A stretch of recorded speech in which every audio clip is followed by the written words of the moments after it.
It's Mark and Pete.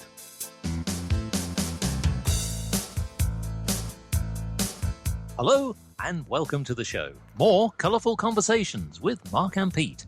This is the show dedicated to religion, politics and business. Now each week, Clergyman Pete and businessman Mark will debate an important topic. This week, we debate in the line of duty.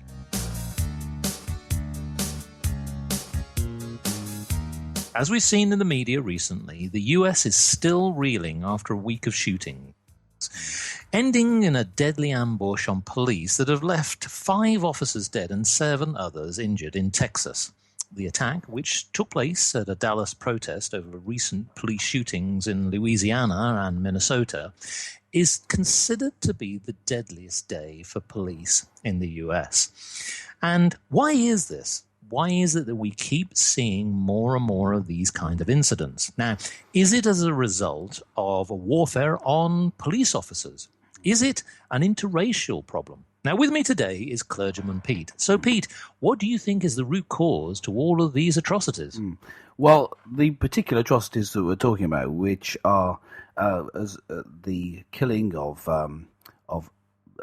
mainly black men by police officers, and the killing of police officers by black men. Well, these atrocities, I think we can put down to a divided society in America, which has developed over the years because of what you could loosely call the ghettoization of black culture, in that you have certain areas in which there's a separate culture to the rest of America, in which that people regard themselves as black, not in skin colour, although that's included, but in culture. Now, of course, that's not the only separate culture, but in this case, that's the one we're talking about.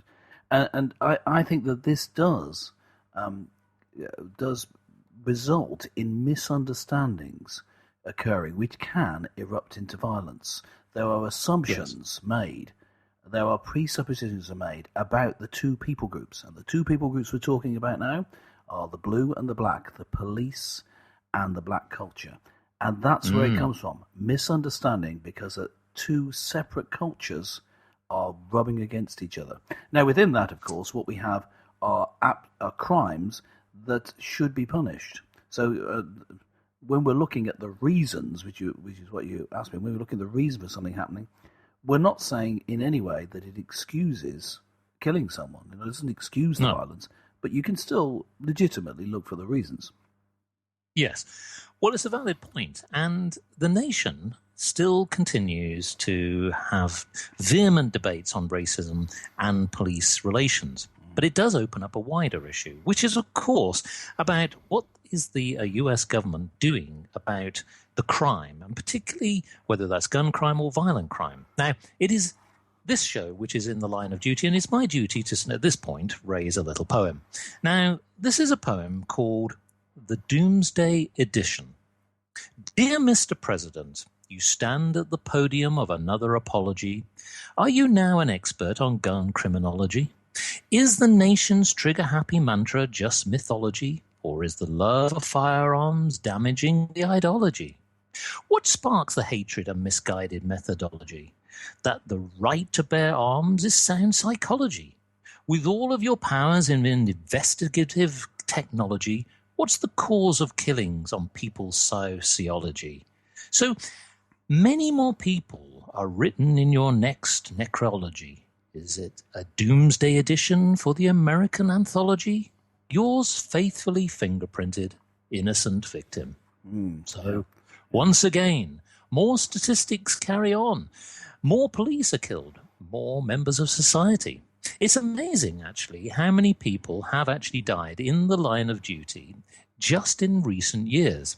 Now, I would like to ask you a question at this point. How many officers would you say have actually died in the line of duty just in the last few years? So let's say take statistics between 2012 through to 2016. Just have a guess.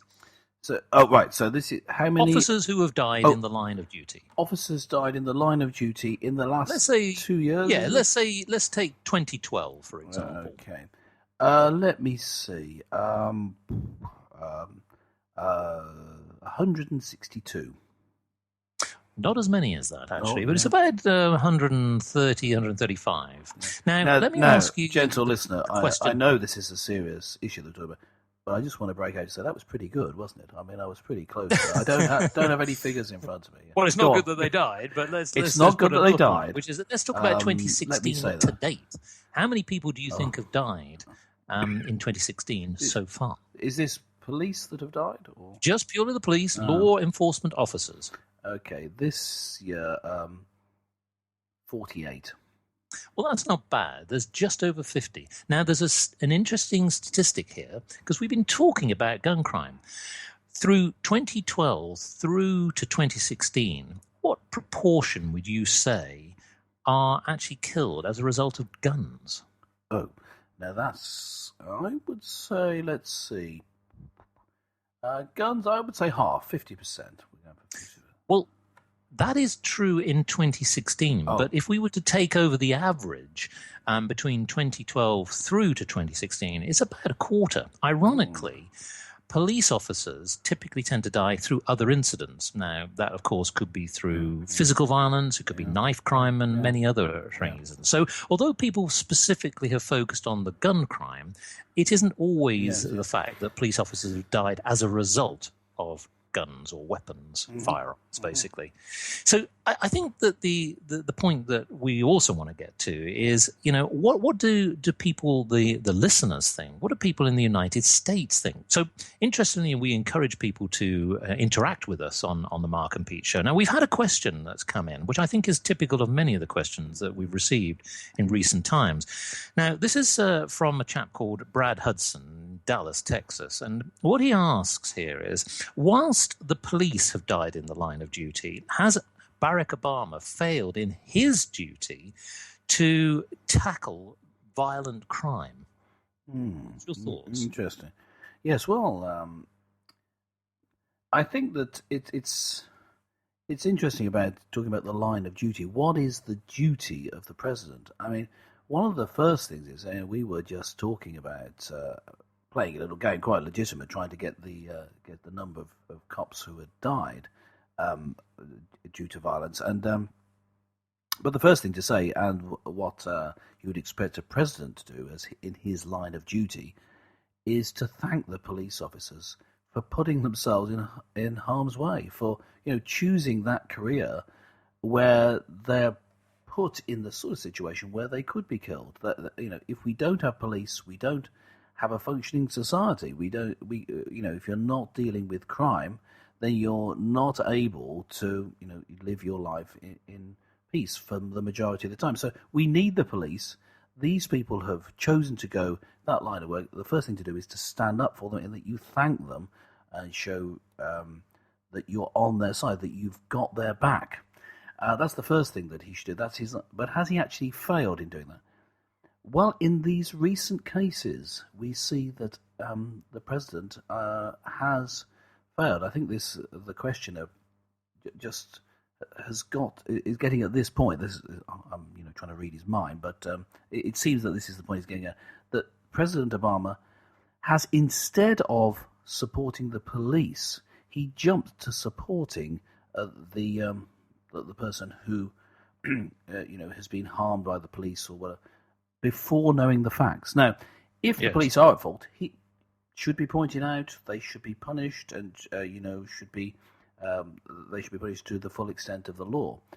But what he has done is instead assumed that the police are in the wrong if the person who's the victim of assumed police brutality is black.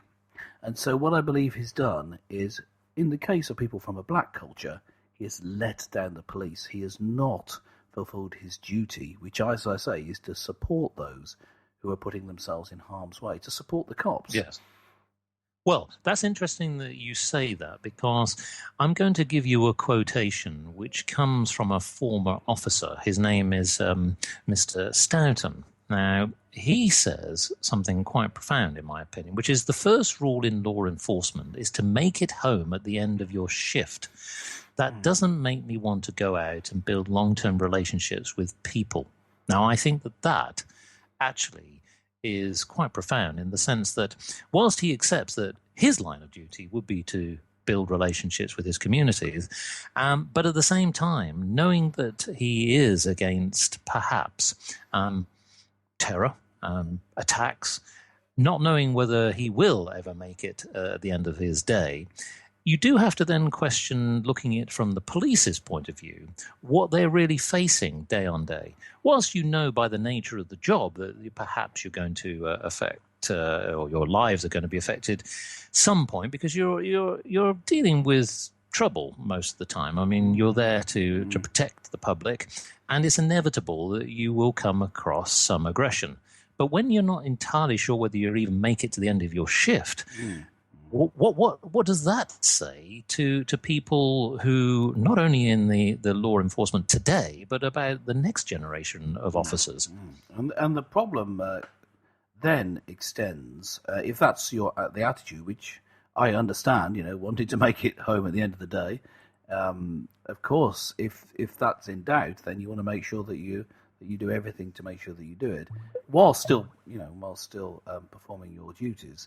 You're still going to think twice before, for example, if you're going into an area which is part of the black culture, one of the black areas in the US, you're going to think twice before even going in there if you don't have to. You're not going to be policing as well as you should, and that, I think, is the most damning effect of the sort of attitude that, as we referred to, Obama's support for the black community over and against the police, which has resulted. I think we can see this if you were to look at the policing of black areas particularly in the big cities in the US. You see that there isn't as much of a police presence. Certainly, we can see the statistics that I've seen have shown that the number of killings, the number of deaths of black people by other black people has gone up significantly on Obama's watch. So it would seem to me that this shows that there's a lack of policing. And that why would there be a lack of policing? Because you can't go in to a place where you might need to use your gun, because certainly the president hasn't got your back. So who's going?